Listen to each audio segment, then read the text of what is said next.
obviously invited, so call me back. Okay, I love you. Bye.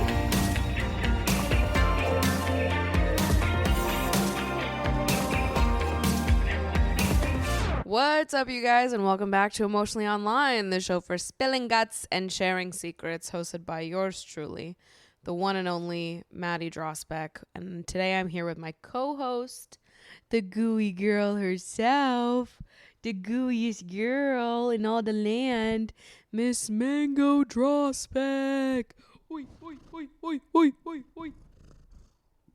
She's here.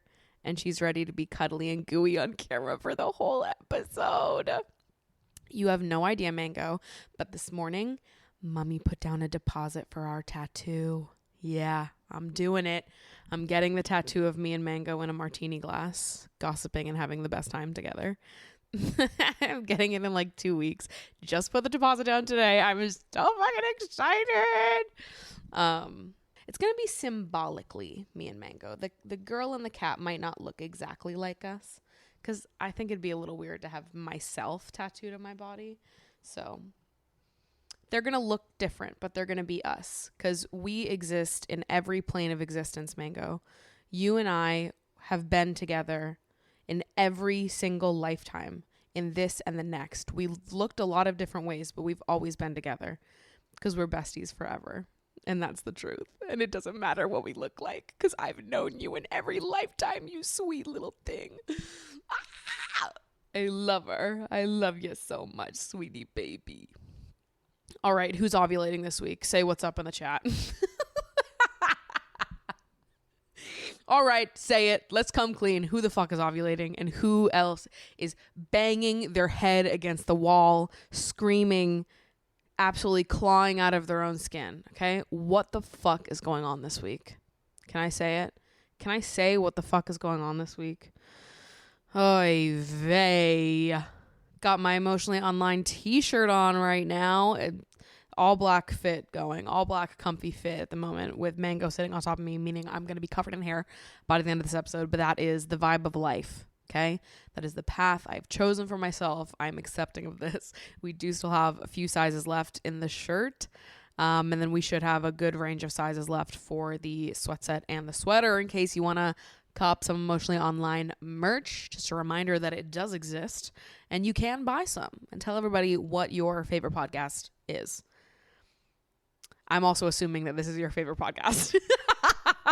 One of your favorite podcasts. One of the bestie girls you like to listen to on the internet. One of your favorite parasocial relationships.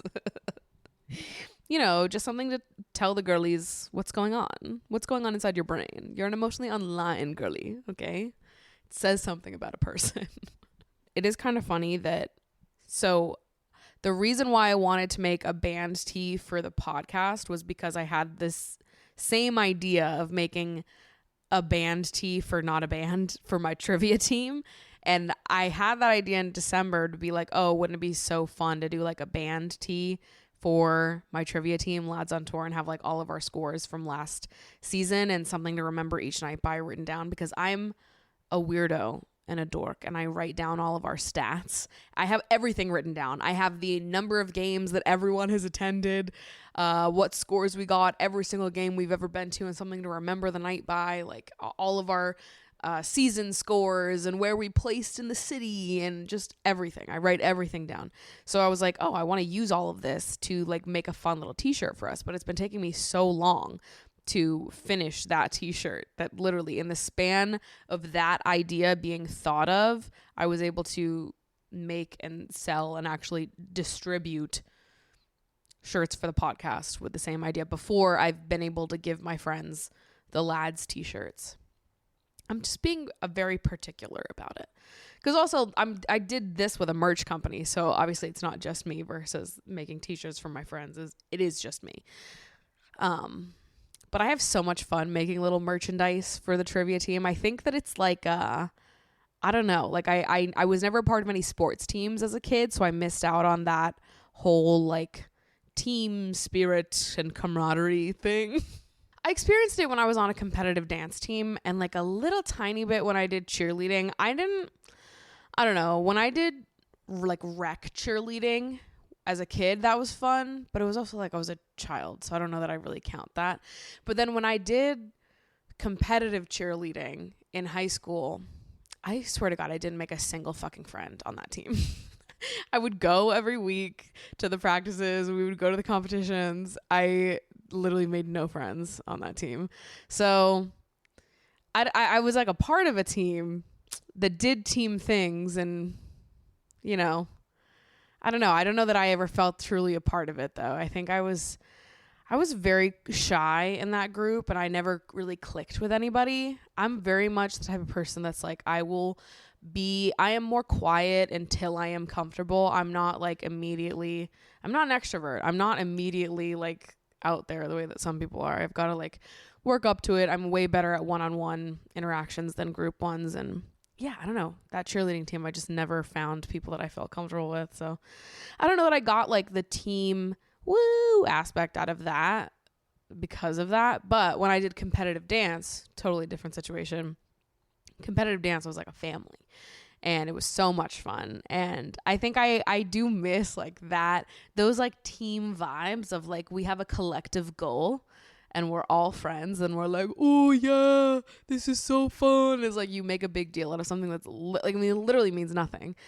And so I think I've just had so much fun with trivia. So I make merch for the team all the time just because, I don't know, it feels like I'm on a varsity football team. Like, this is really important to me, to us. This is important, but it's like so fun. So I made everyone hats for Christmas last year, and then I give everyone gifts for like different milestones they hit within the group. So like on game 10 they get a bouquet of flowers. On game 25 they get a necklace. It's a license plate that says, it's a New York license plate that says Lads on it. That's game 25. And then I'm working on the t-shirts, which the t-shirts were supposed to be like the end of season gift from last year, or like the end of year gift. So it came like right after the Christmas gift, which was the hats. Anyways, people are about to start hitting game 50, which means I have to think up what the merch should be for game 50. But then I also need to set aside some thoughts about what the Christmas gift is going to be, and then also what I want to do for next year's t-shirt. I'm just hemorrhaging money with the trivia team. I'm just like, I don't know why I'm doing this, because it's fun to me. It is, but I am just hemorrhaging money for no reason. Just making merch for my trivia team, giving little gifts to people, whatever. It's fun. It's fun for me, so it's worth it. But yeah, excited for these t-shirts to finally be done after talking about them for 8 months. Hopefully this next iteration that I've done on them is correct, and I can give them to my friends. If my friends are watching this, I'm sorry it's taken me so long, but it's because I'm trying to make them perfect for you. Okay? It's just because I love you so fucking much. Random thought of the week, but I've seen a few people talking about this on social media this week, so I don't know if something happened and I missed it, but I've seen multiple people talking about hate following and how fucking weird it is. It's such strange behavior, and I completely agree. I have never understood the concept of hate following someone, or why you would want to hate follow someone. Because also, I guess to me, I perceive the term hate following as being like always petty. So I perceive it to be like a little embarrassing to admit you do. Because I think if you thought someone was like genuinely a bad person who is like toxic or contributing really negative things, has a bad heart, is just like a bad person, you're probably not hate following them. I think those people you're just like about. To me, hate following is like you think someone is annoying on Instagram stories, or you hate their outfits, or it's like some other emotion masqueraded as hate. It's usually like jealousy masqueraded as hate, I would say. Overwhelmingly, that's probably the case. And people are like, God, I hate her. She's so cocky because she, like, I don't know, likes herself. Those are the type of people that I think engage in hate following, when people are like, God, she's so cocky, I hate her, but I still follow her because I just want to see what she's doing all the time. Or I don't know, I don't understand hate following at all. One, because I'm like, if you genuinely hate someone and you think they're like a bad person, you think that you would just unfollow because you have like some sort of morals about yourself where you're like, I don't want to support people like this. which is why I feel like hate following in and of itself, it's like, I'm assuming it's not somebody like that, and it's more of like a petty hate thing. And if it's a petty hate thing, like, grow the fuck up. Like, not everything on the internet is for you. Not everything on the internet is going to be for you. If you don't like someone's content, if it doesn't align with you, if you're not interested, don't fucking follow.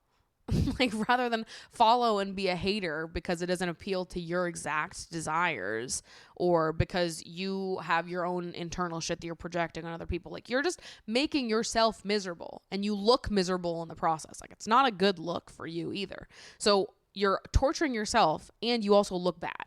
So, like, what is the purpose? I don't get it. Literally at all. I don't understand a lot of, like following semantics. Like, I know that people get, like, so offended when someone unfollows them from high school, and I'm perplexed by that. I really, truly am. To me, it feels like like an insecurity projection thing, because if someone from, well, first of all, I don't follow many people that I went to high school with if I'm not friends with them. But there are some people that I still follow from high school that I'm like, what are you guys up to? Because they're nice, they're cool people, and I'm interested to see what's going on in their lives. If I didn't care, I wouldn't follow. Like, I don't follow people to be nice.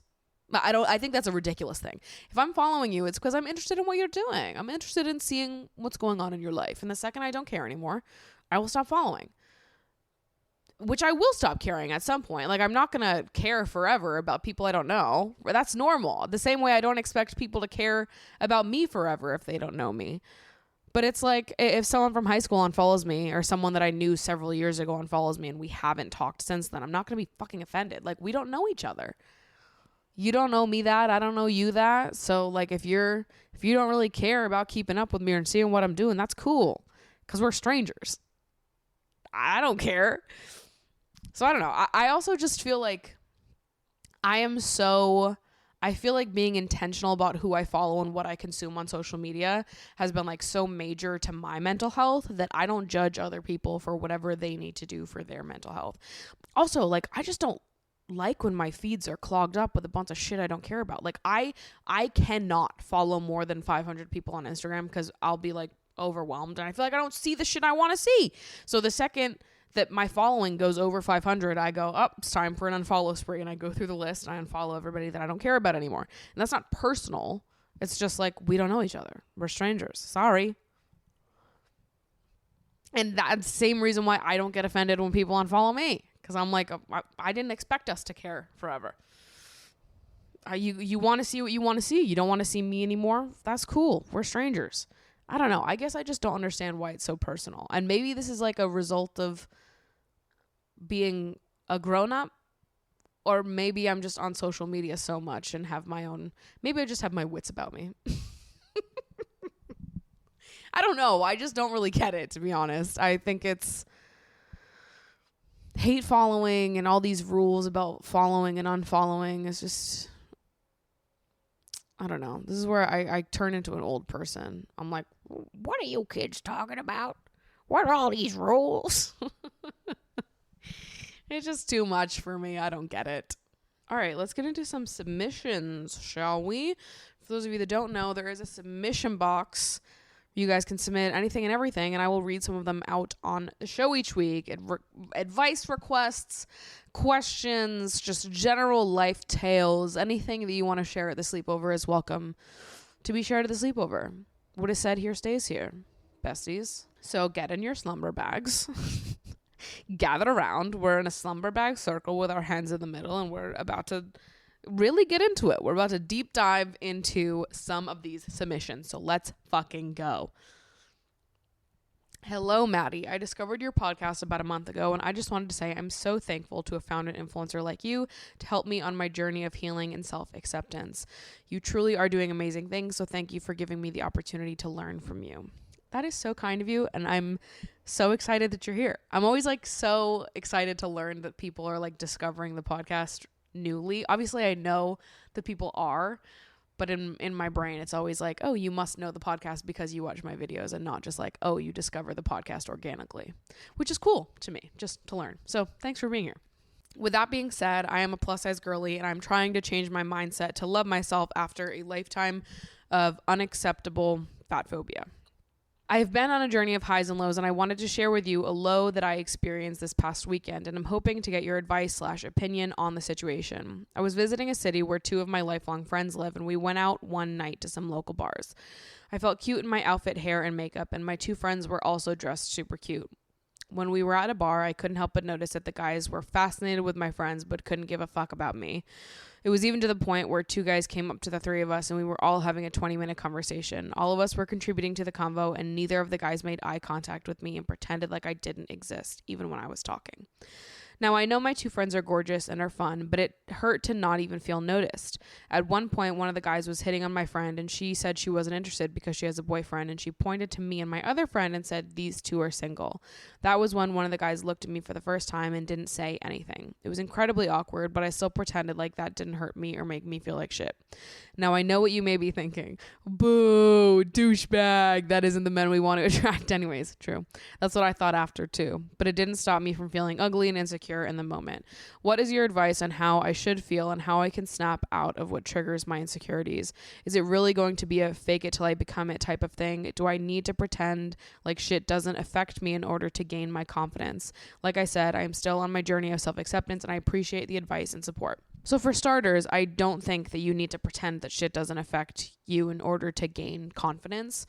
I think that like we're always affected by things, and no matter how confident we are, how secure we are, like we're still gonna have moments where we don't feel great or where we're triggered by something. Like I would self-describe now as being pretty confident. I feel very secure in myself. I feel happy about, my appearance. I feel confident. I feel sexy. I feel beautiful. And at the same time, I'm not completely immune to like having moments of insecurity or having weeks where I don't feel good about myself or something happens that triggers me. Like I just because I have self-confidence now doesn't mean that like all of my past is just erased. Like all of these memories and moments have made up who I am. And yes, I'm more secure now, but that doesn't mean that it's a forever thing and you never falter or have moments where you don't feel that way. It's sort of, it'll always be a mixture of both.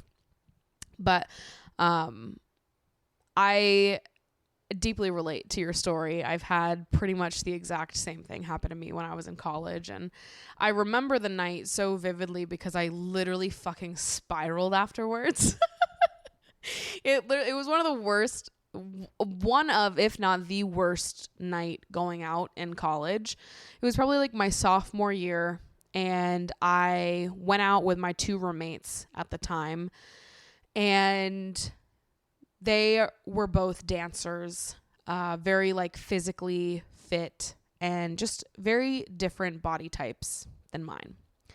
And the 3 of us went out to this gross college bar called Durden's, which is closed down now, but it was like a Fight Club themed bar in the East Village. It was fucking awful, but they accepted fake IDs, we were there pretty frequently because of that.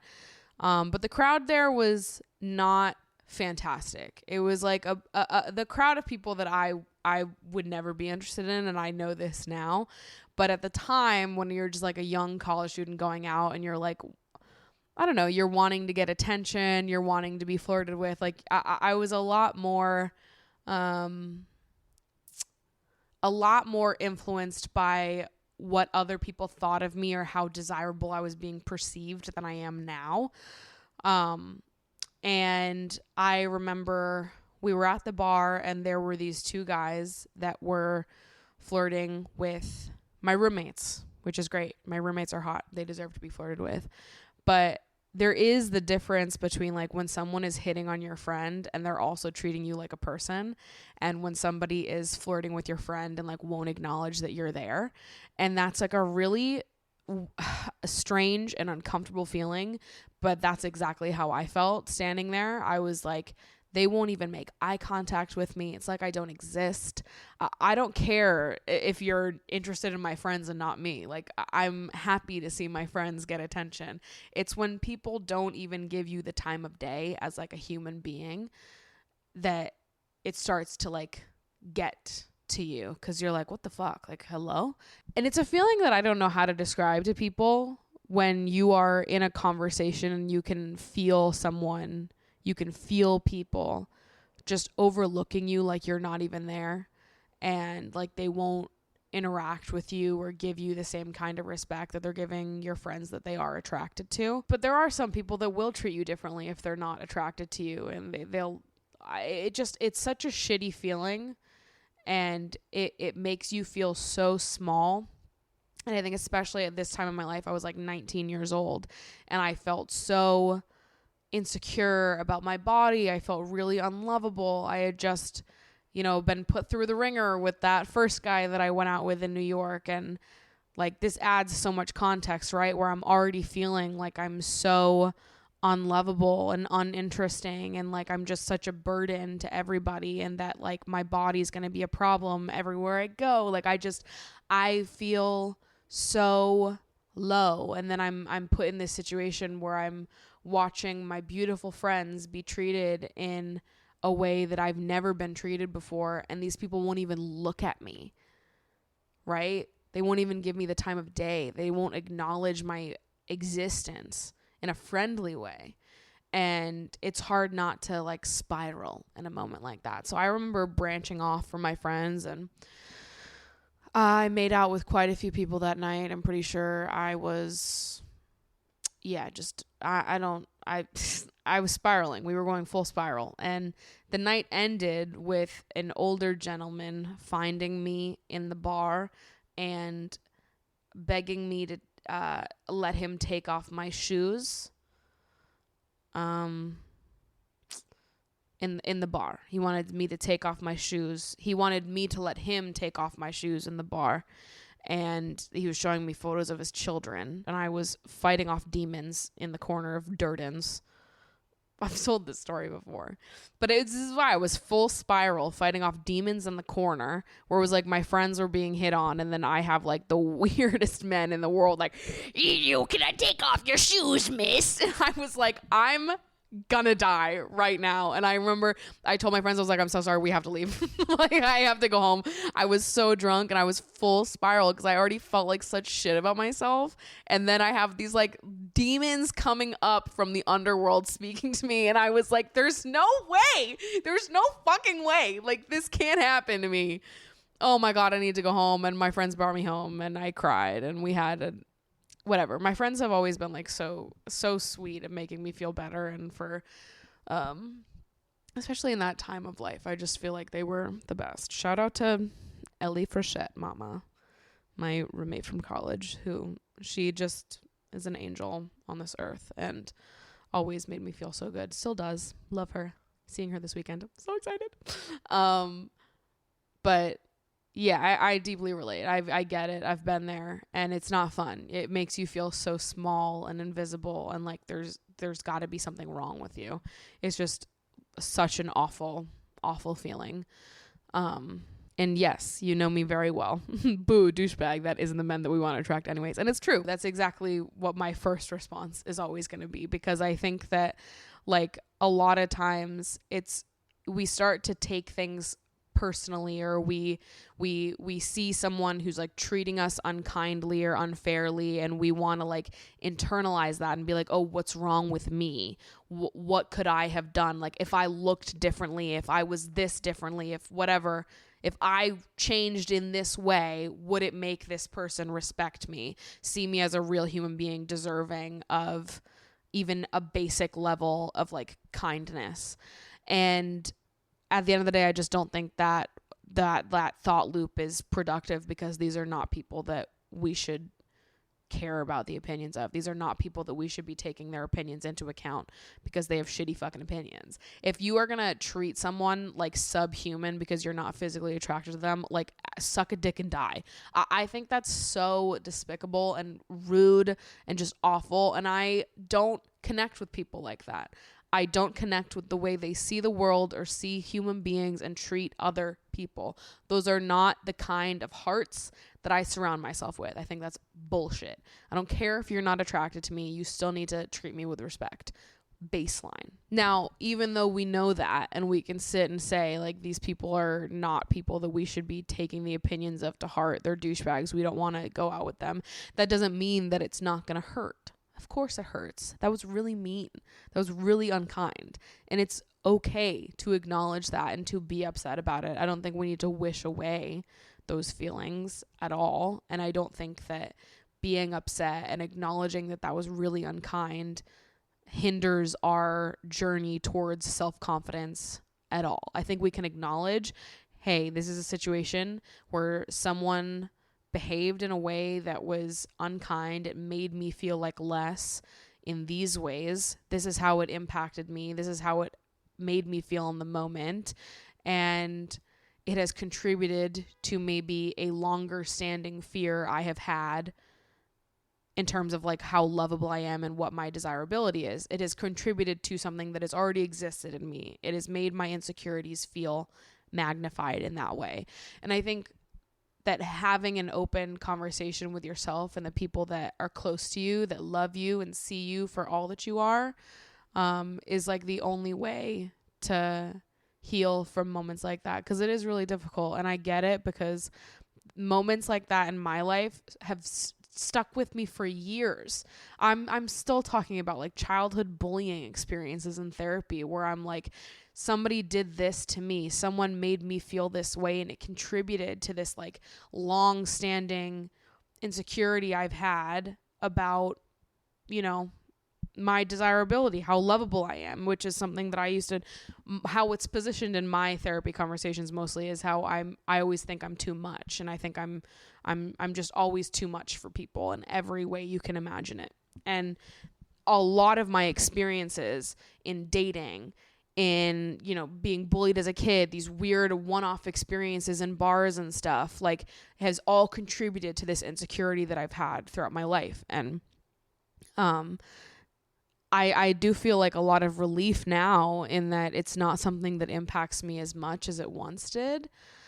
But that the only reason it doesn't is because through years of therapy and through like undoing a lot of my immediate thought patterns of like when I catch myself thinking those things about myself or analyzing a situation and labeling myself in those ways, I now have the tools to like stop that kind of internal dialogue in its tracks and be like, okay, why are you talking about yourself like this?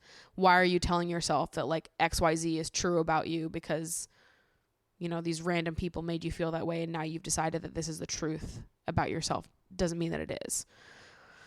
So there's not like an easy quick fix, right? It's years to undo and like work on working through these types of insecurities. And if you have access to therapy, I really recommend it because I really think that like therapy has been the biggest way that I have started to feel better about myself. Therapy and having very good, thoughtful friends, and also following a lot of really powerful, opinionated people on social media that make me feel relief because of how confidently they say things. So I think it all helps, right? But I feel for you. You don't need to get rid of your triggers in order to experience feeling confident in yourself. I think there's a way we can coexist with both. We can coexist with our triggers and also be confident in ourselves. And I think being gentle as you navigate through the process of figuring out what that looks like is all you can do. I am not known to be a good chef. People know this about me. People are talking and they're saying that Maddie might not be very good at cooking, which is why HelloFresh, the sponsor of today's episode, has been particularly beneficial to me. With HelloFresh, you get farm fresh seasonal recipes delivered right to your doorstep with pre-portioned ingredients to help cut down on food waste with step-by-step instructions to make cooking a breeze, not a chore. I tried HelloFresh for the first time when I was fresh out of college at my first 9-to-5 big girl job, and it made coming home, cooking a quick and easy dinner, and having leftovers to bring with me to lunch the next day. Super helpful and super easy. HelloFresh gets that you want options when it comes to what to make for dinner and not just the same old thing every single time. That's why they offer 40 recipes to choose from every single week, so you'll never get bored and can always find something new and delicious to try. So if you're interested in giving HelloFresh a shot, you can go to hellofresh.com/emotionallyonline50 and use code emotionallyonline50 for 50% off plus free shipping. Again, that is hellofresh.com/emotionallyonline50 and use code emotionallyonline50 for 50% off plus free shipping. Hello, Maddie. I wanted to ask you something, and I hope it's not a rude question to ask, but do you believe in the rumor that New York is especially hard when it comes to dating? Do you hear others say that sometimes? And if so, what do you think is the reason for it? It makes me a bit worried since I would love to live there at some point. Yeah, this is an interesting question, and people do say this, and I'm going to say agree and disagree. I don't think it's New York specifically. I think it's cities in general, but I think it's a combination of living in a like densely populated place in the age of social media and dating apps. I think it's a combination of everything because I mean, I think naturally when you look at like cities versus suburbia, people in suburbia get married way younger than you do in cities. And this is for a few reasons, but I mean, one of the main ones is just there's less to do in suburbia, you know? So people get married younger because people out there is like the like marriage and kids timeline is, you know, that's what you do because there's just less going on out there. You know, what are they doing in bumfuck nowhere? They're getting married and having kids. That's what they do out there. In cities, there's so much to do constantly. Is socially, professionally, people come here and live very vibrant lives that can look a lot of different ways. People aren't moving to New York because they want to start a family and kids, right? Obviously, people do start a family and have kids here all the time, but nobody's like, I've got to go here so I can do that. People are like, I've got to come to New York so that I can explore this profession of mine, so that I can have this vibrant social life, that I can be closer to music and movies and nightlife and whatever else. There's all these other appeals to New York that don't necessarily exist in like suburban areas in that way. So I think just naturally people get married and have kids later in life in cities for reasons like that. And also just like culturally, it's not like my friends and I joke all the time about how like if we got married now, we'd be child brides because that's how it feels. I'm 26 and I feel like if I got married in my 20s, I'd be a child bride. Now, a lot of people don't feel that way. A lot of people feel the total opposite, but like because of how I've grown up and where I live and who I know and what the like timelines look like, I perceive it differently. I think getting married in your 20s is like we're babies. I'm a little toddler walking around, and if I get married, I'm a child bride. I can't get married in my 20s. But people that don't live in cities don't see it like that at all.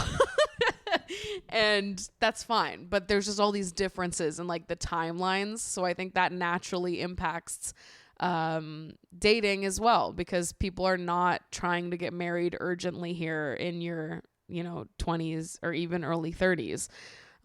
It's just not really on the table.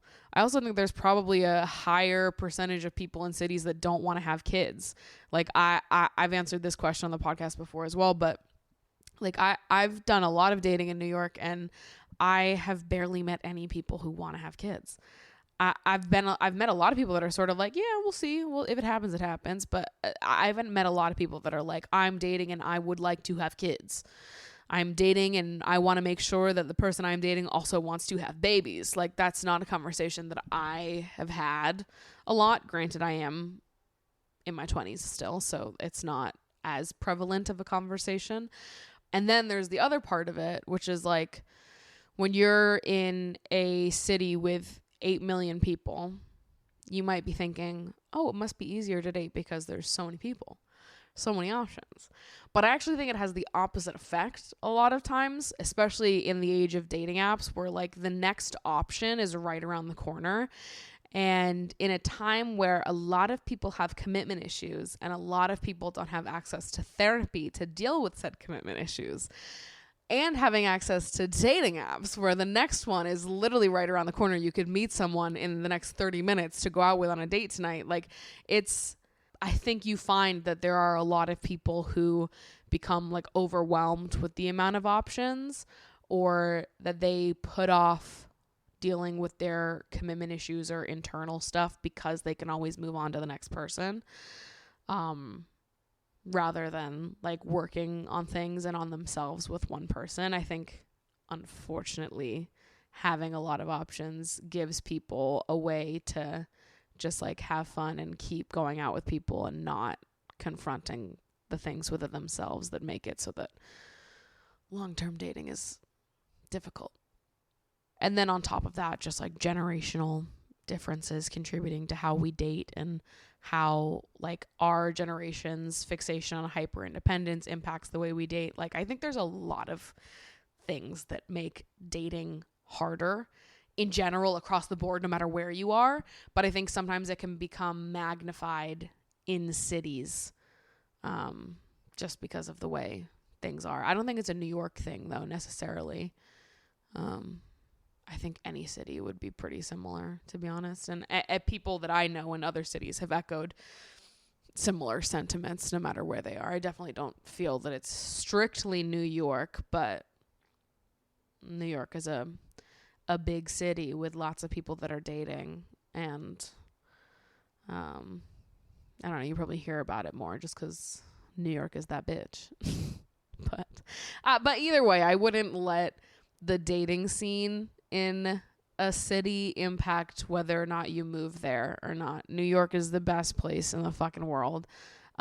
You could tell me that dating here is going to be shit for the rest of my life and I would still choose to live here. Like I love New York. I love the people in New York. I would rather have, a tumultuous dating life in New York than an easy one anywhere else. 'Cause that's the other thing is like, I don't believe that like going and moving to the suburbs would make dating easier for someone like me. The people in the suburbs don't want to date me and I don't want to date them, right? Because I don't want to have a big family and kids and I don't want to live in the suburbs. I want to live in New York.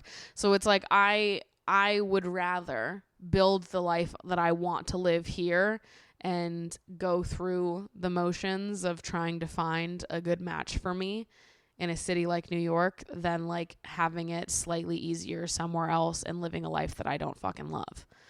I don't know. I just don't think it should contribute to why you move to a place. But yeah, I don't think it's a New York thing specifically. I think it's just a city thing / generational thing. The times we are living in. Hello, Maddie. I really enjoy watching the different forms of art that you create with such a passion. It's contagious. Thank you. Thank you for being vulnerable online and being such a strong-minded and opinionated human being. I'm currently struggling with a situation in which I think your opinion on it will help me get a new perspective. Since 2021, I'm in a loving and very committed relationship with my boyfriend. We opened it up right at the beginning, meaning having sexual and sensual encounters with others as well is allowed. He does not want to be polyamorous, and since that is his boundary, I said that it's okay for me because I want this to work out. Since a few months, I am dating another guy and developed a crush on him, and I can imagine myself forming a loving relationship with him. I told my boyfriend and he does not want me to have another relationship due to the fact that it will hurt his ego. I really don't know what to do with this since I love him very much, but I feel restricted in my freedom of living the way that I want to.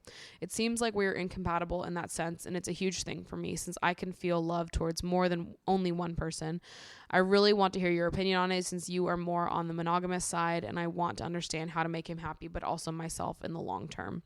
So, I mean, from where I sit, this sounds like a pretty major incompatibility because in the one sense, you say that you're starting to feel restricted into your freedom of living the way that you want to, which is real.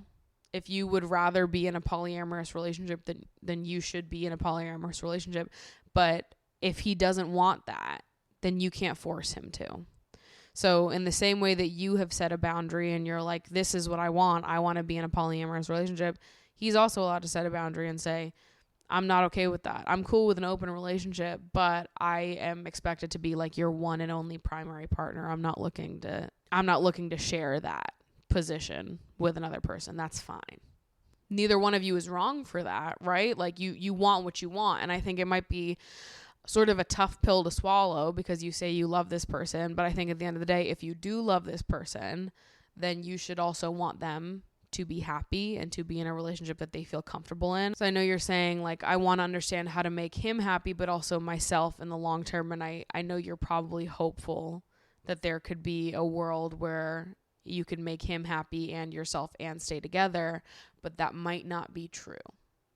And it just might be time to explore if you guys are actually compatible in a more long-term way from this point forward. Because if you want to explore polyamory and he doesn't, then that's really all it is, right? You can't force people to do what they don't want to do.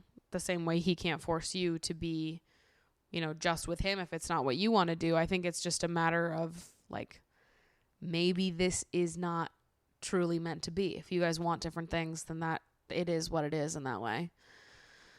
But I understand that that's tough to move on from someone that you love and really would want to be with if you were on the same page. But if you're not on the same page, then there's really no getting past that one.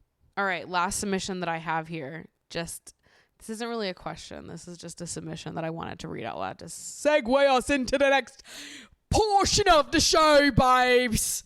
This person says, I will vote on your behalf.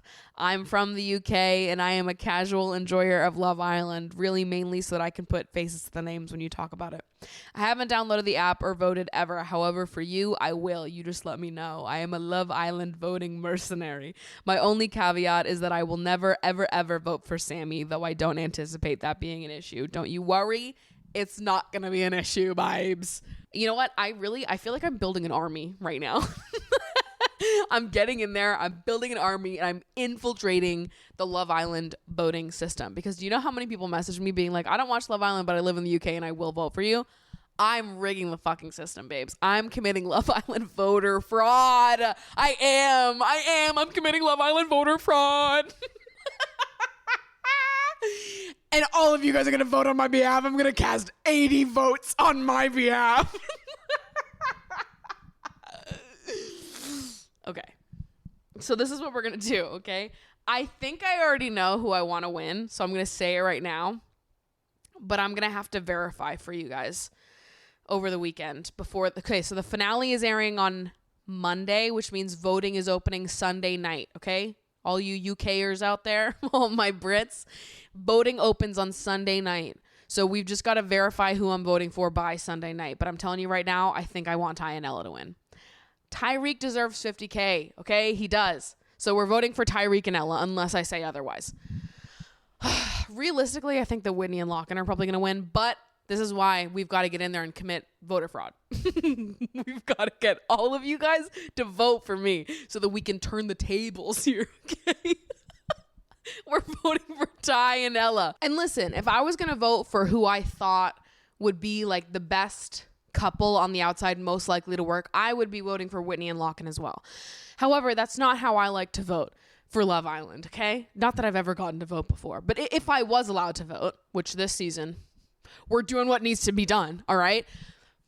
If I was allowed to vote, I would not vote for the true love option. No, I'm voting for who put in the hours to give me good entertainment this season, who worked their ass off to deliver me golden standard reality TV. Tyreek has done that, okay?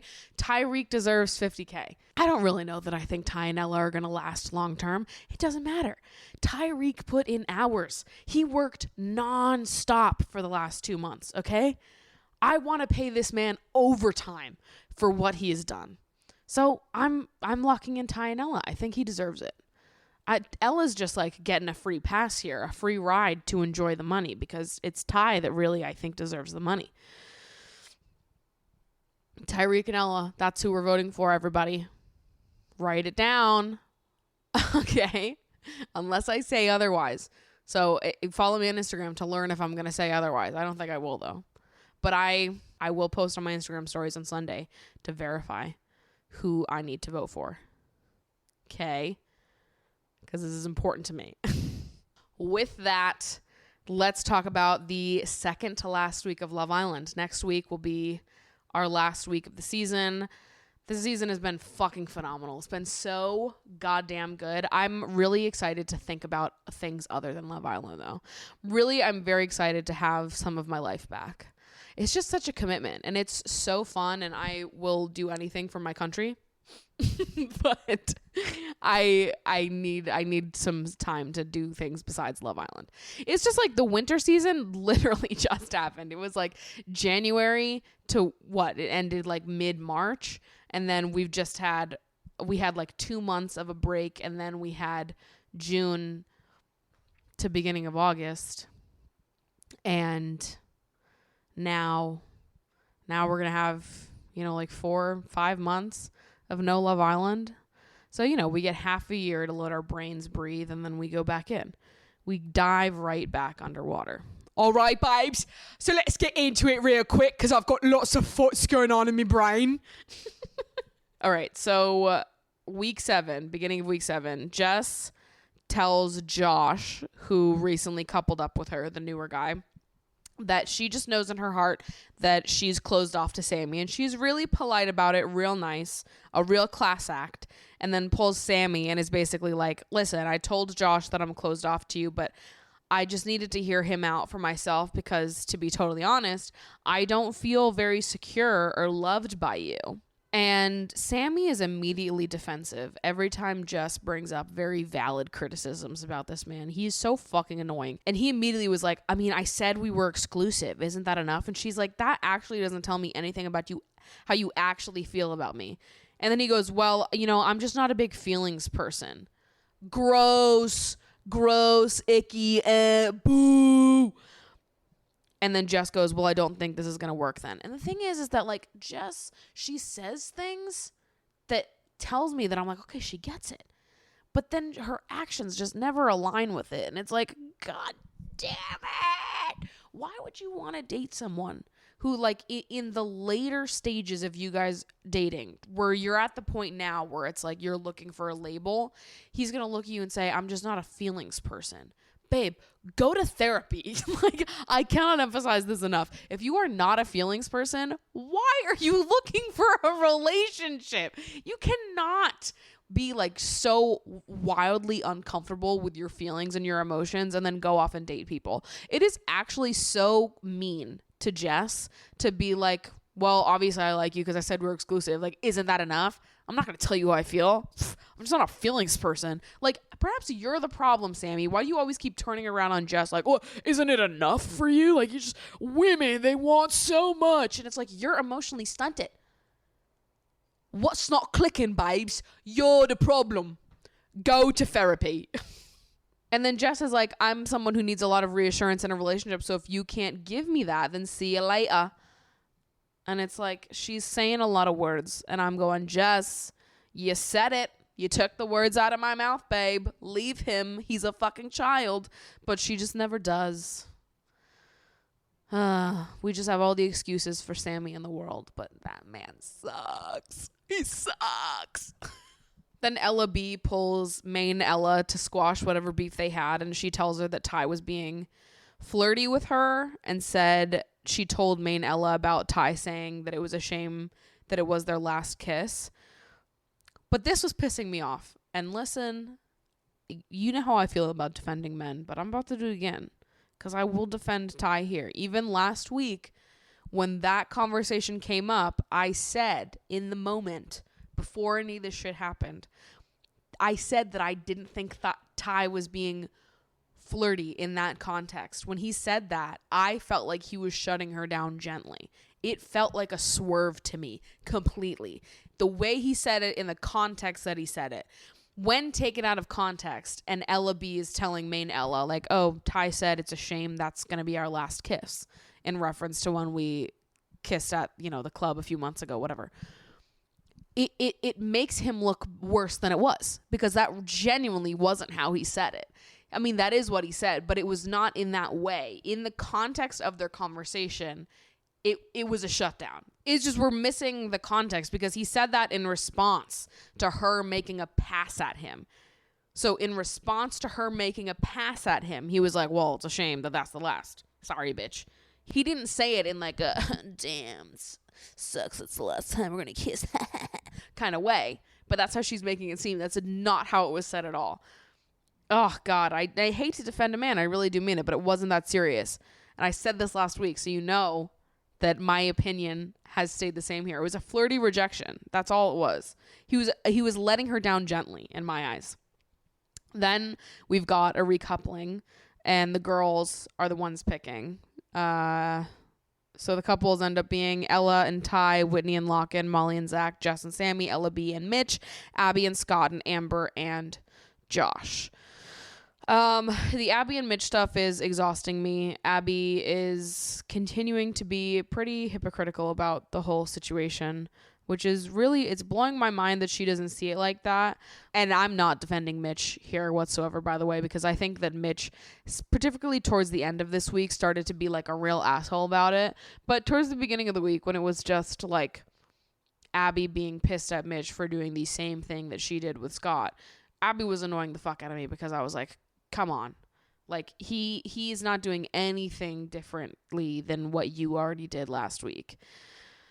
But Mitch is also insufferable. So I don't really care about defending that man.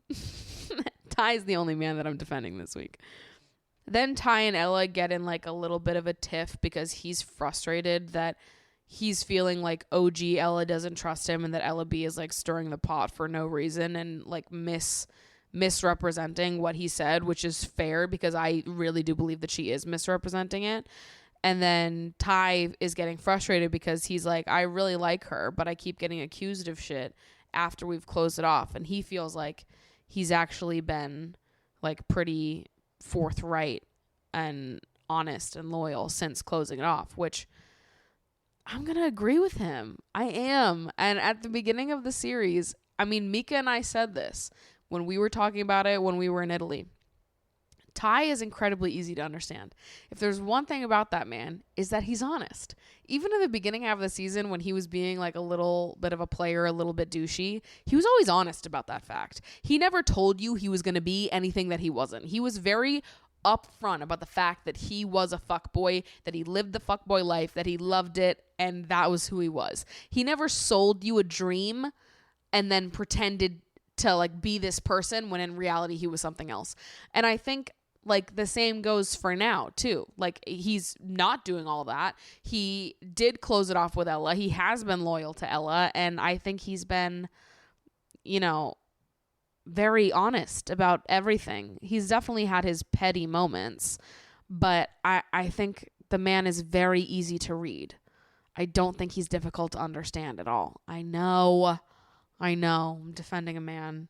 It's really upsetting stuff, you guys. And then Ty was also like, I was going to tell her that I loved her today. Now he's pissed and he's like, love sucks. And he's pouting on the daybeds. And then Mitch is now saying he actually does want Abby. Like, Mitch can't make up his mind. One day he's like, Ella B. And the next day he's like, Abby's so cringe. And then the next day he's like, actually, I love Abby. There's no connection between me and Ella B. He's moving mad, babes. Like, at the beginning, it was fair for him to do exactly what Abby had done, but he has talked a fair amount of shit on Abby in the last few days, saying that she's been like cringe and has gave him the ick. And then now moving back onto her and being like, I'm off of Ella. I know when I'm cuddling her, that's just not it. Like, that sucks. To be telling both girls the same thing, to be telling Abby one thing, telling Ella B the literal opposite thing, and just playing both sides of it for what fucking reason? Like, this is where Mitch lost me. Because I'm like, you were cool when you were playing the same game that Abby was. When you were moving on Ella the same way that Abby moved on Scott, you were cool, right? Because the playing field was even. You were just doing what she did to you. Fine. But then when you start playing both of them at the same time, that's where you fucked up, because Abby never did that. Now you just look like a fucking asshole, because you are. Then they go to bed that night. Messy Mitch is cuddling with Ella B after saying that he didn't like cuddling her. And then the next day, Mitch wakes up and says the literal opposite thing, where all of a sudden he's back to being like, no, it's dead with Abby. I love Ella B. And I feel such a connection, when literally the night before he was like, when I cuddle her, I feel nothing. The man deserves the death penalty. Like, it is not good. Then we get to Snog, Marry, Pie, which, oi, yoy, yoy. Zach makes the mistake of the century. Just no thoughts going on in that pretty little head of his. Because when he does Snog, Marry, Pie, he chooses to snog Katie and marry Molly, which it's like, have you never watched a season of Love Island before? Because if you have ever watched a season of Love Island, just humor me. What usually happens when people snog someone not in their couple during Snog, Marry, Pie? Humor me, Zachariah. What usually happens? Not good things. Zach is like, fast forwarding a little bit here, but post the challenge, Zach was like, well, I just wanted to give you the more prominent title. You're my, I'm in a couple with you, Molly. I really like you. I see a future with you. So I wanted to marry you because that means the most, right? But that also, then for the snog, you're going to kiss fucking Katie. And Molly was really not upset that he snogged someone else. She was upset that he snogged Katie specifically because there's history there. And she's like, you really could have done it with anybody else besides her. Like, why did it have to be her? And then Zach was like, well, I was just playing the game too literally. Like, obviously you're the one I want to marry. And if there's anyone else in here that I would kiss, obviously it would be Katie. Like, we already knew that. I didn't think it was going to be a big deal. He's just a big fucking dummy. It was like, just stop playing the game literally.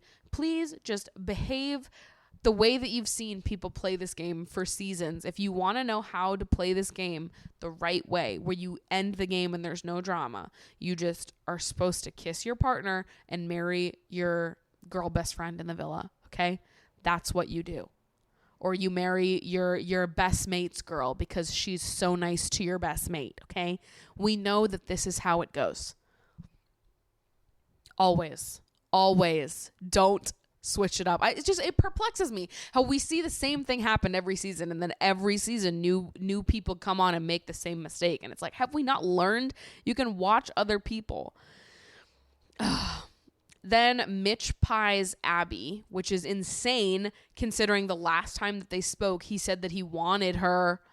Last night, he still hasn't spoken to Abby about his new revelation this morning. And then in response to this, Ella B pies Mitch and says, listen, the girls speak and I've got Abby's back, which I thought was a slay. It was a major girl boss slay moment. Then Katie also snogs Zach during her Snog, Marry, Pie, and Molly's pissed again. And also Uzi was a little sad about it. It was so cute. It made me so sad. He was like, oh, he was just sad. He was having a little sad boy moment after that, and I thought it was very sweet. It made my heart hurt a little bit. Whatever. It's every single person is pieing Mitch. It's like Mitch pie city. And in the end, like, Abby pies Mitch, and then Mitch is like, didn't you play two boys first? And it's like, Mitch, we're past that. You've now fucked it in the last 24 hours, and you look like the worst person ever in this situation. And then Mitch and Abby end up sort of ending it for good, so it seems, after this challenge. Molly and Zach sort of have their little argument because of the whole challenge thing. Molly's like, you really confused me. Zach says he's playing the game literally. Then Molly's like, and then in the challenge, when you can see him getting upset, you're laughing in the challenge. And then as she's telling him this, he laughs again. He laughs in her face. It's clearly a nervous reaction, but it was like, you couldn't have picked a worse time to do that. And Molly gets up and storms off, goes and talks to the girls, and is like, he just laughed at me. He just fucking laughed in my face as I'm telling him what hurt my feelings and telling him that I find it frustrating that he laughed in the challenge when all this is going on. And then as this is happening, Zach walks up to Molly and the girls and is like, I don't know what you lot are trying to feed her, but can we have a chat? And the girls are like, what the fuck? We're not feeding her anything. We're listening to her. Also, like, fuck you. This is the first time she's opened up to us. And, like, you just fuck off. And I'm like, when Zach did that, I was like, Zach, shut the fuck up. Like, this is how you get all of her friends to hate you, is when you pull stupid shit like that. Anyways, then we make it to, like, the beach house thing where they're like, oh, we're going to a beach club, woo, and then we get a whole full Rita Ora show for some fucking reason. Literally no one cares. Even the Islanders themselves don't care. They look like they're being held at gunpoint to watch Rita Ora perform. Then there's a public vote that happens that we learn the results of at the beach club. Whitney and Locken are voted favorite couple, and the lowest voted couple is Amber and Josh, who are then dumped from the villa immediately. Then Whitney and Locken have to choose the second couple to go between the other two lowest rated couples, which would be Katie and Uzi or Ella B and Mitch. Personally, if I was Whitney and Locken, I would have said Ella B and Mitch, you gotta fucking go. But they chose wrong, and they chose to send home Katie and Uzi. And I thought their logic here was a little backwards, because they were like, we're sending home the couple that we know has a good connection and they'll be able to explore it on the outside, and we're going to keep in the couple that hasn't had enough time to explore and even see if they have a connection in the first place. Which, like, I hear it, but I don't think that logic checks out when you know you're on a dating game show. Maybe it was just like a play to win sort of thing, but I don't think Katie and Uzi were threatening their win in the slightest. It just makes more sense, right? If you're on a show where you're competing for like the most compatible couple, you're competing for love, that you would keep Katie and Uzi because you believe they have a genuine connection versus Ella B and Mitch. Everyone's going to leave the villa in a week anyways and have to explore if these connections can last on the outside. It really doesn't fucking matter who stays and who doesn't. It's not like this extra, fucking 6 days in the villa is going to really make or break a connection. But it's like, isn't the point of the game to keep good couples in and then kick out the people that are not in love on Love Island? I don't know. So then Katie and Uzi are dumped from the villa, and then they come back to the main villa because they kicked everyone else out, by the way. So once they chose Whitney and Locken as the top couple, everyone else that was safe got sent back to the villa, so they didn't see who got dumped. And then when they get back and they see that Katie and Uzi got dumped and Mitch and Ella B are back, they're all so confused. And people are like, why did you do that? Like, why did you send home Katie and Uzi? And yeah, a lot of people agree that the thought process was backwards. Ty was like, I'll be so real, but that is the wrong choice. And he was real for that, because I was thinking the same thing. Jess is like, Mitch literally has 9 lives, which that man fucking does. How is he still here? And then Whitney was being like, I just feel like we need to keep Mitch because he's such a character in the villa and like we just needed him here. And then Abby was like, it's not has a good characteristic island in response to that, which then later that like ignites a confrontation between Abby and Ella because she agreed with Tyre on the fire pit. Which then Mitch overhears Abby say that Mitch said that it wouldn't work on the outside between him and Ella B, which he did. And then he says that he's like screaming across the villa that he never said that. And Abby's like, then roll the tapes then, babes. Roll the tapes. Which you can roll the tapes because Mitch did say that. And then Whitney starts to call out Abby for starting drama out of bitterness, which she's not like totally wrong for, but also if I was Abby, I think I'd be pretty pissed off too. So I don't know if I blame her completely. I think what Mitch did in the last 24 hours was shady as fuck and is irritating as hell. But yeah, it's not like the most mature look ever, I would say. Then we get the couple goals challenge, which they have to like rank different couples. And so the first question is, which couple is the most argumentative? Everyone says either Ty and Ella or Sammy and Jess. Everyone sort of thinks the same. Then we have which couple has the least sexual chemistry. I would have said Mitch and Ella. Most people are saying Whitney and Locken, which I think is wild. And then Whitney's like, well, that's not what the public thought. And Locken is like, we're adults. We kiss in private, which was cute. It was sweet. And then Scott and Abby voted Jess and Sammy for the least sexual chemistry, which is funny because sexual chemistry might be the only chemistry that they have. Which couple is the most one-sided? Everyone either says Scott and Abby or Mitch and Ella, which obviously that's the truth. And and then everyone is basically saying that Scott never talks about Abby at all, and it seems like he doesn't actually really like her. Then we've got which couple is the most smug, and everyone goes with Whitney and Locken, and Whitney is like high-key pissed about that. Then we've got most likely to have their head turned, and this is when things start to really heat up. Obviously, the answer is one of the newer couples, either Scott and Abby or Mitch and Ella B. Scott and Abby obviously vote for Mitch and Ella B, and Mitch gets pissed, and Scott is like, you've literally tried to get to know every bombshell that's walked in the door. And then he goes, the only reason none of us tried to get to know Abby during Casa more was because we felt bad for you that you've been single for 3 weeks. I gasped. I went, oh. I was like, I'm so sorry, but that shit was accurate. Like, that read was a fucking read, because everyone in the whole villa went, oh no, because everyone knew there was a little too much truth to that one. And then Zach immediately is like, bro, you need to respond to that, because he's like, that is crazy. And then Mitch calls them all fake, and they're going at each other about what was said behind closed doors. It's getting fucking messy. Scott says that Mitch said 3 days ago that he wanted Abby back. Mitch says that Abby's exact words are that me and Scott have no connection. Then Abby says Mitch couldn't be arsed to graft, and that's why he went to Ella. Scott says Ella B was the convenient option, and then Ella B says that Abby said that her kiss with Scott was mid. Then Scott says you two are together because I didn't want Abby. It was insane. They were all going at each other, just insult. It was fucking the four corners of insults. It was fucking crazy. I felt like I was watching a sporting event. It was blew my mind. Incredible work. Whitney and Locken are dying laughing during this, which was same. If I was there, I would have been losing my fucking marbles. All right. So anyways, we finished the challenge. Whitney's sort of salty about it. And Ella is like, I can tell that you're the youngest in your family.